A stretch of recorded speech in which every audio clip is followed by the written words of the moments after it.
ఇంటి ముందు రకరకాల ముగ్గులుతో ఆహ్వానం పలుకుతారు కృష్ణ. అన్న మరి వీళ్ళు భోగి వేయలేదే. ఊరంతా కలిపి ఒకేచోట వేస్తారు భోగి కృష్ణ. చూద్దాం పద.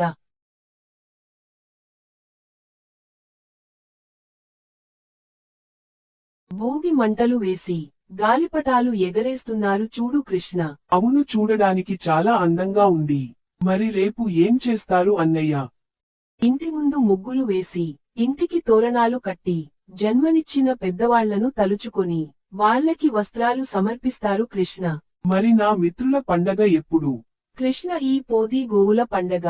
తెల్లవారుజామున గోవులను కడిగి ఇల్లంతా శుభ్రం చేసుకుని గోవుల కొమ్ములకు కలర్స్ వేసి వాటికి పూలు చుట్టి ఇంటి ముందు గౌరమ్మను ఉంచి గోవులను తోలుకొని వెళ్తారు. మరి ప్రసాదం చేస్తున్నారు కదా, వాటికి పెట్టరా?